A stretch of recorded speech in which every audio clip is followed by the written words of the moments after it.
Good day, class. For today's laboratory activity, you will be able to describe the principles and components of hematoxylin and eosin staining technique. Staining of sections in the histopath laboratory class render the different tissue constituents more visible through variation in colors, thereby enabling one to differentiate and identify cell and tissue components. Different components of the cell display varying affinities for most dyes and stains used during the process. But before we proceed further, class, remember that in the preparation of the slides, first we have to do specimen preparation, so that's grossing, cutting the specimen into pieces and placing it into tissue receptacle. Next, you have to do all the other tissue processing steps, fixation, if there's a need for decalcification, so that's next, dehydration, clearing, infiltration, and then we have embedding, blocking, or casting. Remember that? Remember all those steps? After embedding, you trim the excess wax from the paraffin block and then proceed to section cutting. Once you already have sections floated out from the water bath, placing it on a hot plate, you are now ready for staining.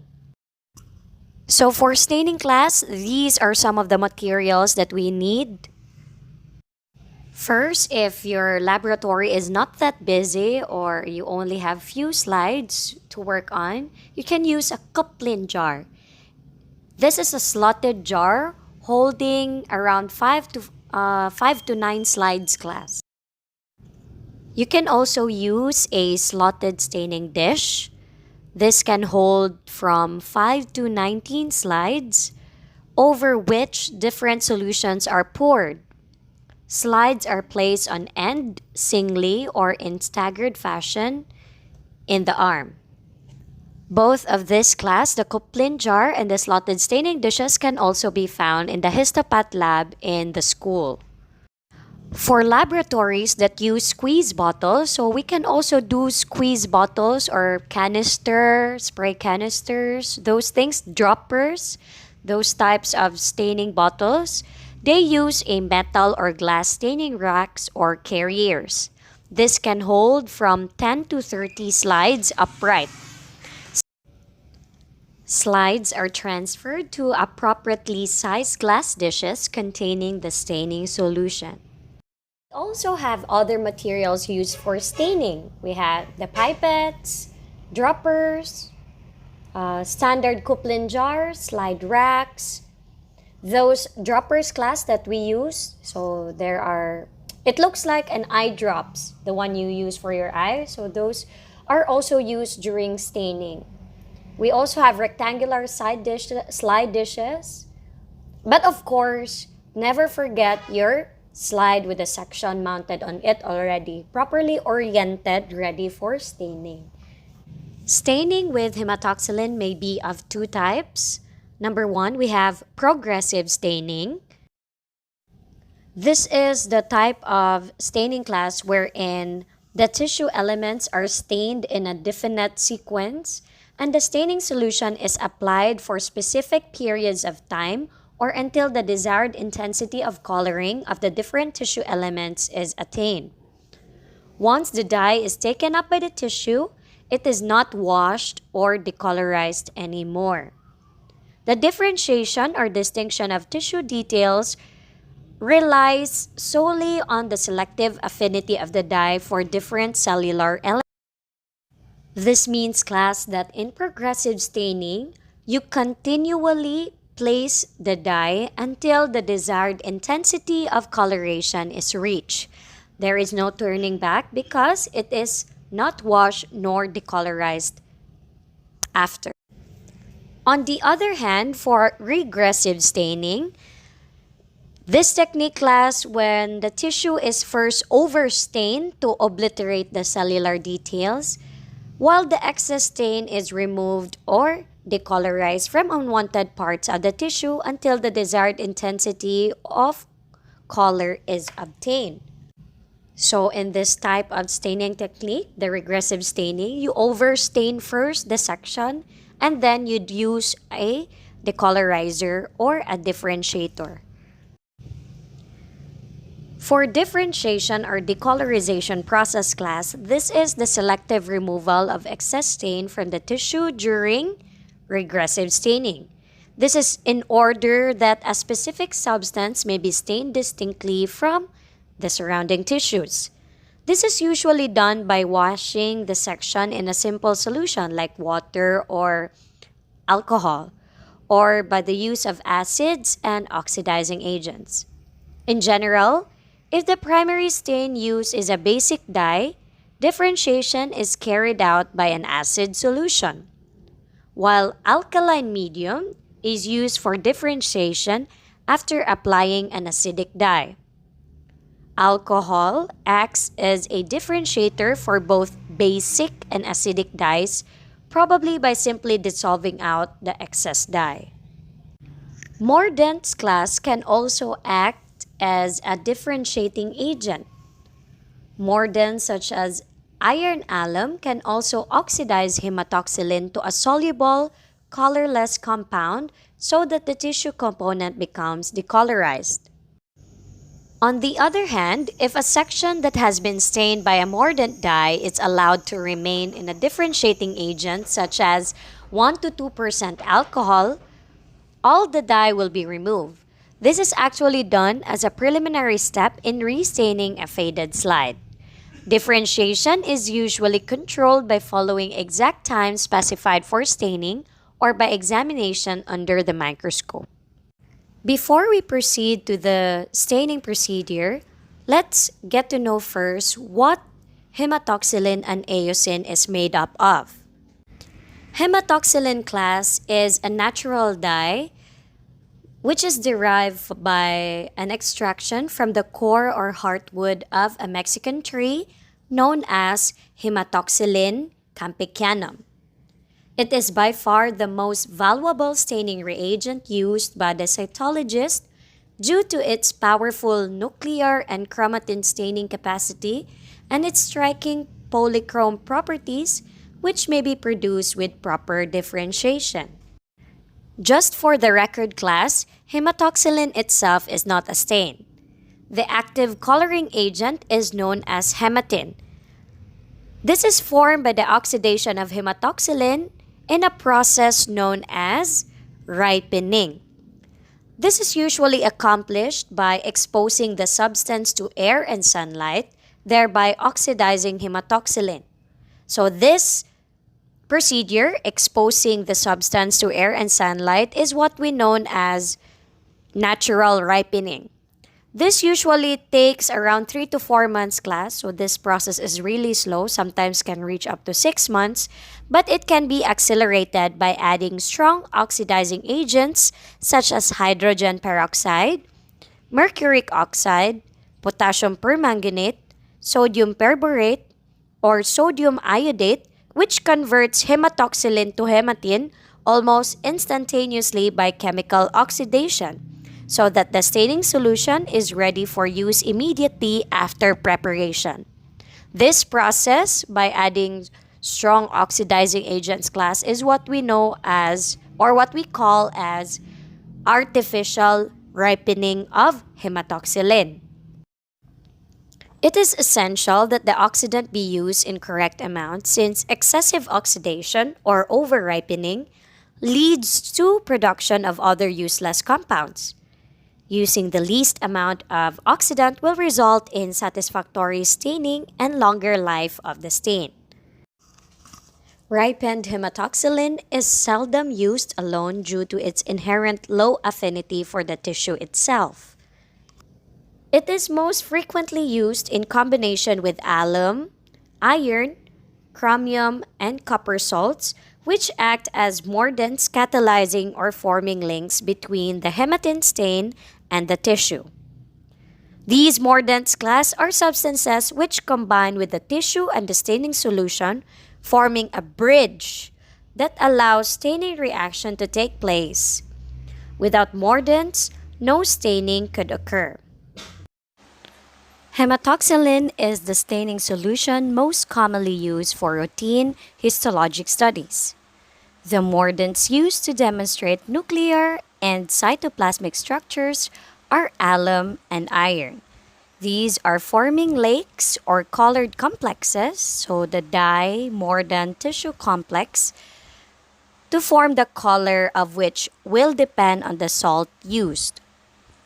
Aluminum salt lakes are usually colored blue, while ferric salt lakes are colored blue-black.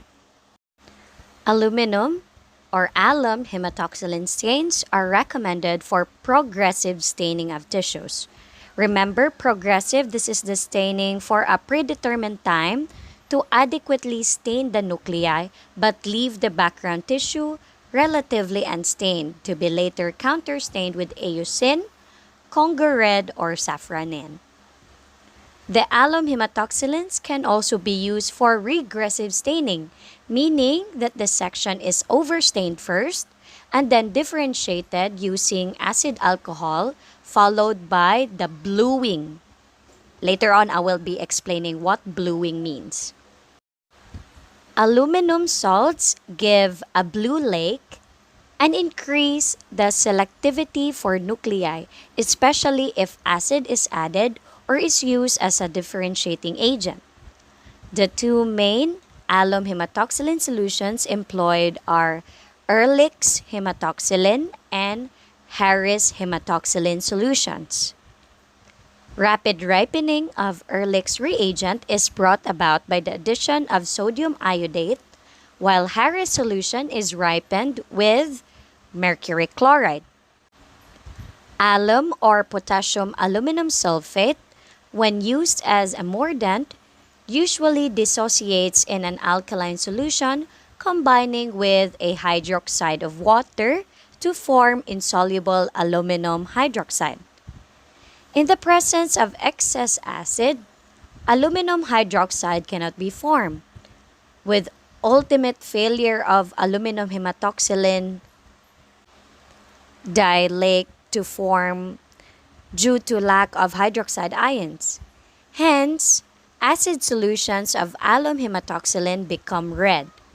During staining, alum hematoxylin stain sections are usually passed on to an alkaline solution, for example 1% hydroxide, in order to neutralize the acid and free the hydroxide group to form an insoluble blue aluminum hematin tissue lake.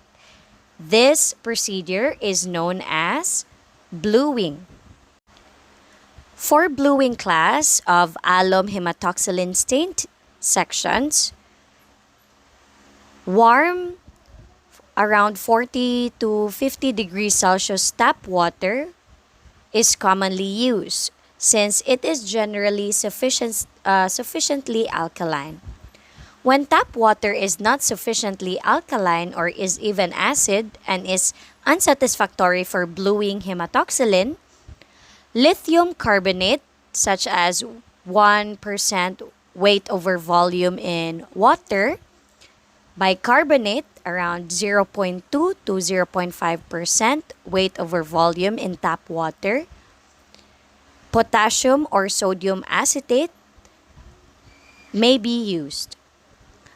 Alternatively, Scott's tap water substitute, or the TWS, consisting of 33.5 grams sodium carbonate and 20 grams magnesium sulfate in 1000 cc of water. You have to also add thymol to this mixture to inhibit the formation of molds. So this Scott's tap water substitute class is also used to accelerate bluing of thin paraffin sections. Bluing with ammonia, lithium carbonate, or Scott's tap water substitute has more rapid action, about 15, 30, and 60 seconds respectively, compared to the 5 to 15 minutes required for warm tap water to blue hematoxylin. Ammonia water, this is the common bluing agent that we use in the laboratory, is used to blue stains and may be prepared by mixing 2 ml of strong ammonium hydroxide with 98 ml of tap water. Ammonia, around 0.5 to 1% in 80% alcohol, may be hard on delicate tissues and may loosen and cause sections to fall off the slides during staining. Lithium carbonate has a tendency to form crystalline deposits unless the slides are agitated in it and washed well afterwards. Use of a very cold water slows down the process while warming accelerates it. In fact, the use of very cold water below 10 degrees Celsius for bluing sections may even produce pink artifact discolorations on the tissue. So now let's get acquainted to the other common staining solutions used under hematoxylin. One, we have Ehrlich's hematoxylin. So the formula is written there. You dissolve hematoxylin in absolute ethyl alcohol with gentle heat. Dissolve the potassium alum in distilled water and glycerin with gentle heating and shake. Glycerin is added to slow the oxidation process and prolong the shelf life of hematoxylin. Mix the two solutions and add glacial acetic acid. Expose to air and sunlight for several weeks or months in a flask lightly plugged with cotton and shaking daily. So this process class is what we call, what is it again? Natural ripening. Very good. So you transfer it in a well-stoppered bottle and store in a warm place. This naturally ripening alum hematoxylin takes about 2 months to ripen, but its staining property will last for months to years.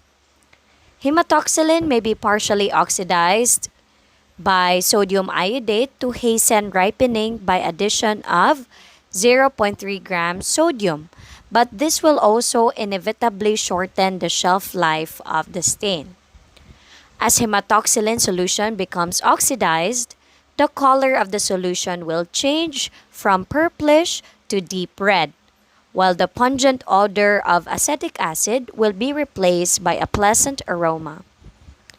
Glycerin acts as a stabilizer, so this retards evaporation of the solution and appears to slow down ripening so that it may be added 4 to 6 weeks after the initial preparation.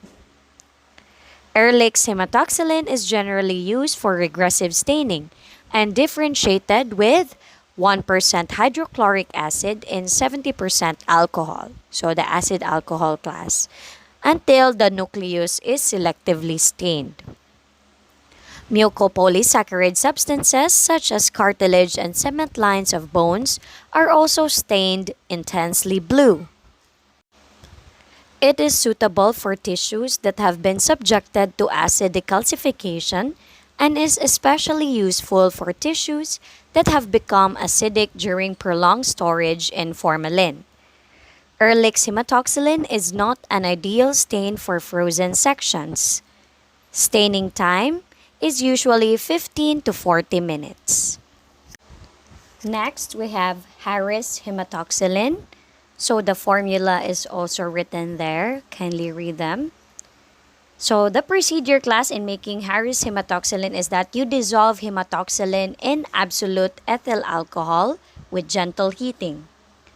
Dissolve ammonium or potassium alum in distilled water on a large boiling flask or beaker with a capacity of 500 ml. Add hematoxylin solution and then boil. You also add mercuric oxide, which acts as the oxidizing agent class, and plunge immediately into cold water for rapid cooling. A large beaker should be used because the violent liberation of oxygen will cause the solution to explode from a narrow-mounted flask. The solution should assume a dark purple color when ripened by mercuric oxide. The addition of 4% glacial acetic acid will give a more precise nuclear staining. The solution is then filtered and transferred into a well-stoppered bottle.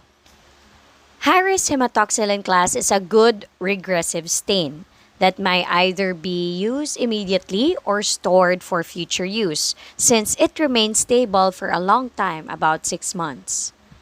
Since most of the alcohol is evaporated in the process of boiling, 10 ml of ethyl alcohol may be added to the final solution to help prevent the growth of molds.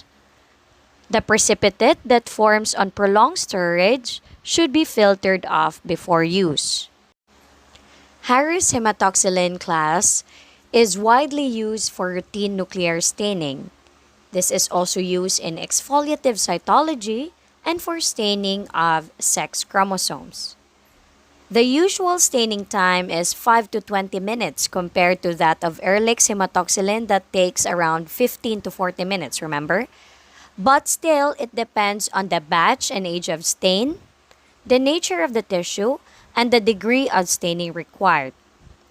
Best results are obtained when the solution is made every 2 to 3 months. The formation of precipitate in the stored staining solution indicates deterioration in nuclear staining property. The stain should be filtered before use, and staining time may need to be increased at this stage. Cole's hematoxylin is another alum hematoxylin solution recommended for routine purposes, especially used in sequence with celestine blue. This alum hematoxylin is artificially ripened with an alcoholic iodine solution. It is ready for immediate use but may need filtering after storage as with Harris hematoxylin. So the procedure in making Cole's hematoxylin class is that you dissolve hematoxylin in warm distilled water and mix with iodine. Add alum solution and boil. Cool and filter before use. Staining time using Cole's hematoxylin class takes around 10 minutes.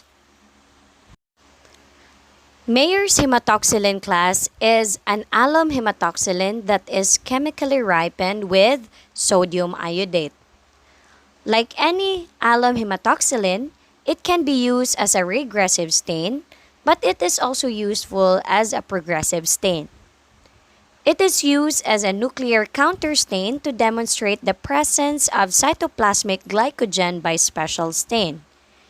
It is also used in instances when acid-alcohol differentiation might destroy or decolorize the stained cytoplasmic components like mucopolysaccharides. It is used in celestine blue hemalum method of nuclear staining. In order to create Mayer's hematoxylin, you allow hematoxylin, alum, and sodium iodate to dissolve in water overnight. Add chloral hydrate and citric acid. Boil for 5 minutes and cool. The addition of sodium iodate immediately ripens the hematoxylin. Citric acid is usually added after potassium alum has been dissolved by shaking the solution. However, the addition of 20 ml of glacial acetic acid seems to give better nuclear staining and a more stable solution. Chloral hydrate is added to the final solution as a preservative. One disadvantage of using Mayer's hematoxylin class is that it can be stored only for 3 to 6 months at the most.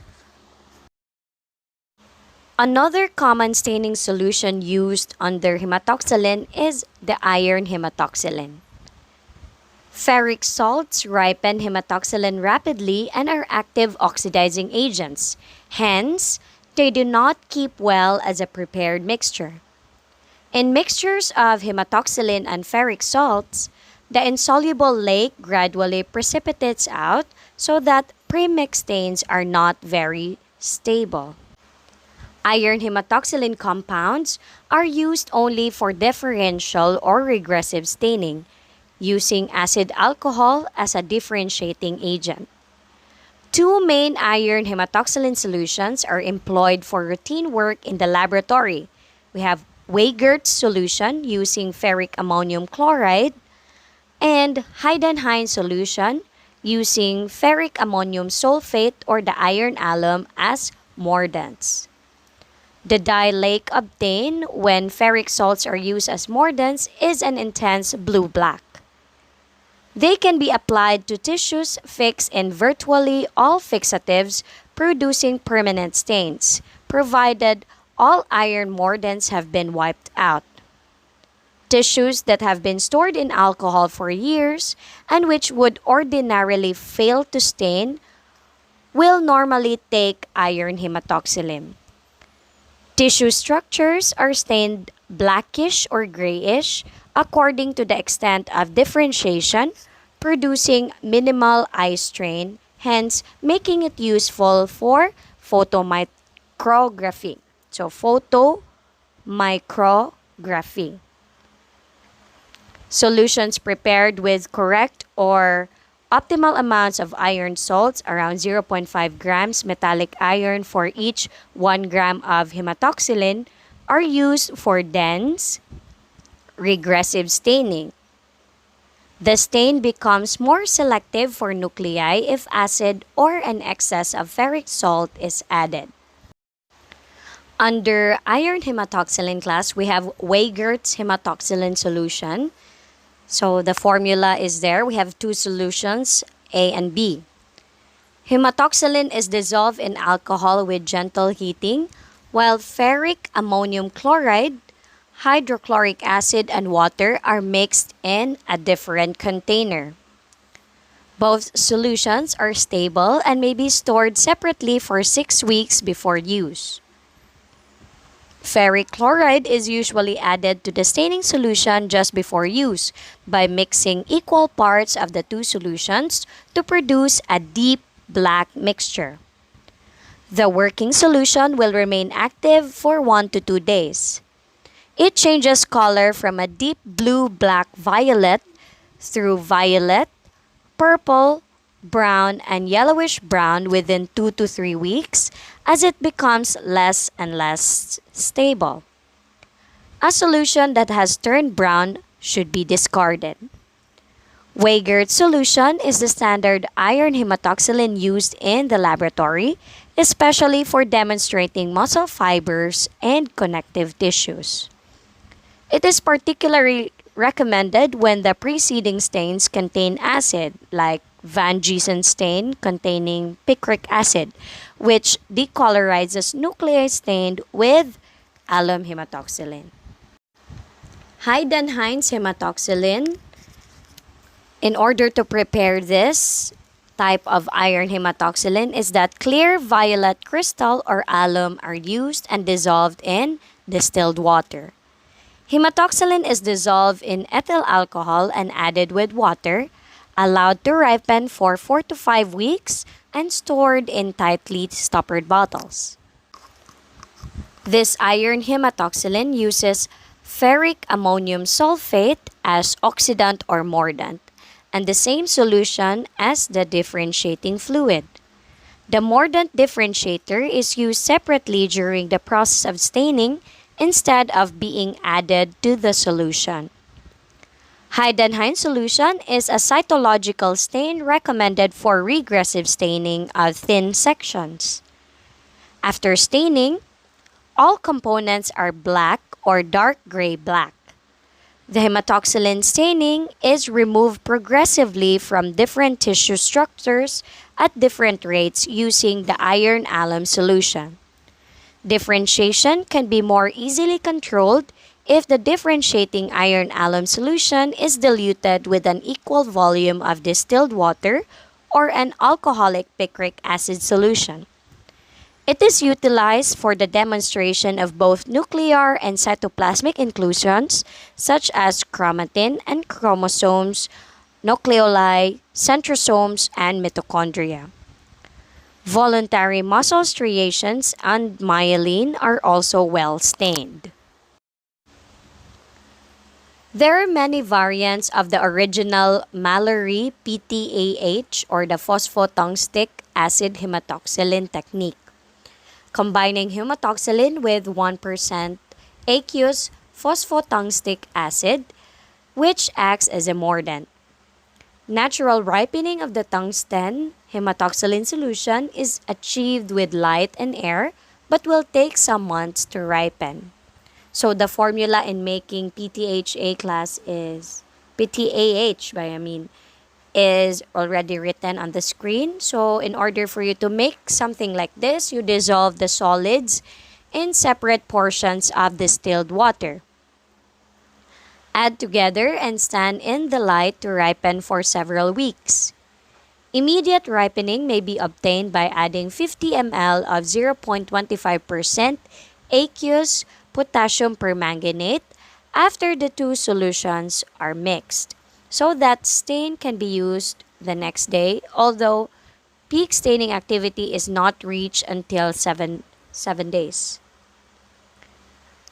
When hematin is used instead of hematoxylin to prepare staining solution, the oxidation process is not necessary and the staining solution can be used immediately, but its staining activity is comparatively short-lived. The color of the solution ranges from reddish brown to purple, although this is not a reliable guide for the study of stained tissues. Nuclei, fibrin, muscle striations, myofibrils, and fibrilloglia are colored blue, while collagen, bone, and cartilage take an orange red or brownish red to deep brick red stain. Staining is usually progressive, hence, microscopic examination of the materials every hour is recommended. 95% alcohol usually removes the red component of the stain so that dehydration and rinsing of section should be brief. Phosphotungstic acid hematoxylin stain usually demonstrates structures in paraffin as well as celluloidin and frozen sections. Staining time is usually 12 to 24 hours. The next ingredient in hematoxylin and eosin staining technique is, of course, eosin. So this Eosin class is one of the most valuable stains used for differentially staining connective tissues and cytoplasm. It is routinely used in histopathology as a counter stain after hematoxylin and before methylene blue. It is commonly used as a background stain because it gives a pleasing and colorful contrast to nuclear stains, particularly in chromate and picric acid fixed tissues and in acid decalcified materials which are strongly stained with eosin. It is a red acid dye available in three forms. Number one, we have eosin Y or eosin yellowish. So this is the most commonly used eosin. It is readily soluble in water, less soluble in alcohol, and available in both aqueous and alcoholic solutions, showing a green-yellow fluorescence, especially in alcoholic medium. The aqueous stain is generally used as a 1% solution for 15 seconds to 3 minutes, depending on the tissue, type of fixative, and intensity of color desired. Slightly longer staining time is required after formalin than after Zenkers. Another example of eosin is eosin B or erythrocin B. So the B there stands for bluish. This gives a deeper red color. And lastly, under eosin, we have ethyl eosin. So that's commercially known as eosin S or eosin alcohol soluble. The hematoxylin and eosin staining technique is the most common method utilized for microanatomical studies of tissues using the regressive staining, which consists of overstaining the nuclei, removal of superfluous and excessive color of the tissue constituent by acid differentiation. So in here class, this is the staining procedure for H&E staining.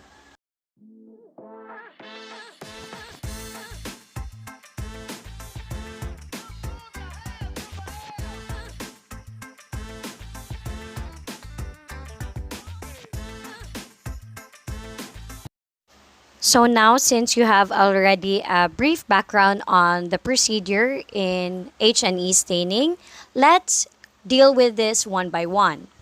I know this is a bit boring and a lengthy discussion, but I hope you are still taking down notes, class. Please, please take down notes. The first two containers class or slide staining dishes provided is for silene. So that's silene first bath and the second silene bath. You dip your slides into each of these slide staining dishes for 20 dips. So 1, 2, 3, 4 until 20. This procedure class is for deparaffinization or the removal of wax using silene. Next class, in the laboratory, we provide another slide staining dish for draining, or you can also wash it off using tap water. After draining, you proceed in dipping your slide into 2 baths of decreasing grades of alcohol. Remember, take down decreasing grades of alcohol. So 5 dips each. This is to rehydrate your slide. After rehydration with the decreasing grades of alcohol, you proceed to staining for 20 minutes using hematoxylin. This is to color or to stain the nucleus. After staining using hematoxylin, you wash it with tap water. Or if a staining slide dishes is provided, you dip it 5 times. Then proceed to decolorization using acid alcohol. So just one quick dip class. You place your slide inside for one quick dip or 1 second.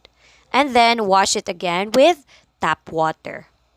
Or if a slide staining dish is still provided, you dip it 5 times.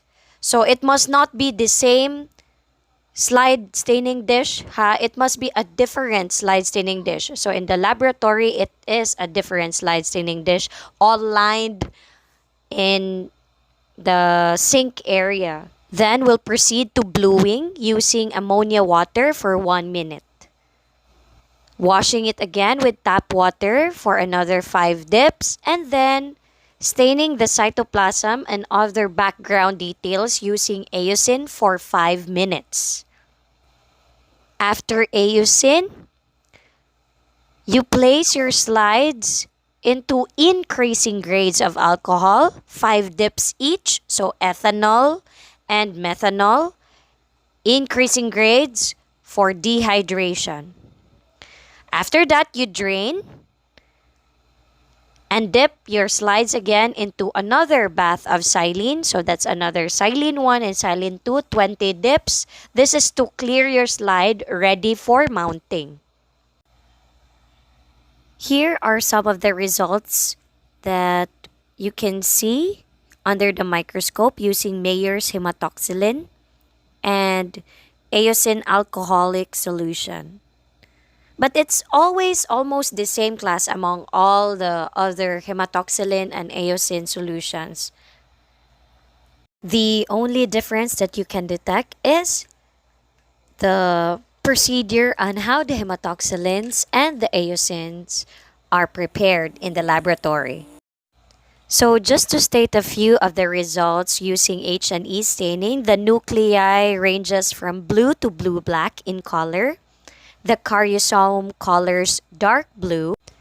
The cytoplasm and the proteins on the Edema fluid colors pale pink. Red blood cells, eosinophilic granules, and keratin is colored bright orange-red under the microscope using H&E staining. Basophilic cytoplasm, plasma cells, and osteoblasts stains purplish pink, while the cartilage ranges from pink or light blue to dark blue. Calcium and calcified bones is purplish blue, while the decalcified bone matrix, collagen, and osteoid colors pink, while the muscle fibers is deep pink in color under H&E staining.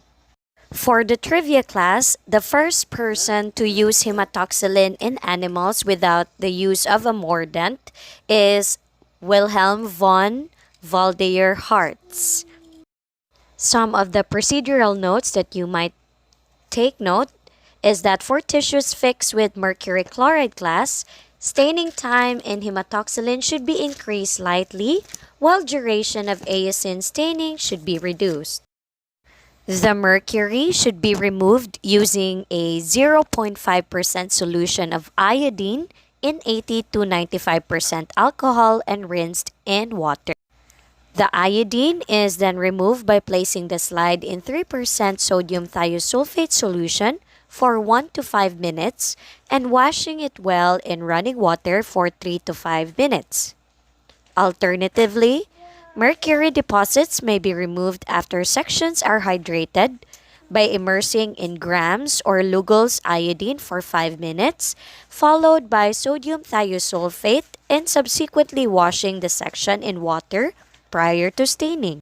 Staining may be prolonged for chromium and osmium fixed tissues, like for example Fleming's fluid, for tissues subjected to long acid decalcification and after prolonged storage in acid formalin or 70% alcohol. Neuroglial fibers, axon, nerve endings, reticulum, Golgi bodies, and mitochondria are not demonstrated well even when preserved, and therefore require special stains. So that is it for H&E staining. I know it's a bit lengthy, but there are more stains that I need to introduce to you. So bear with me and hang in there. Thank you so much for listening. See you soon.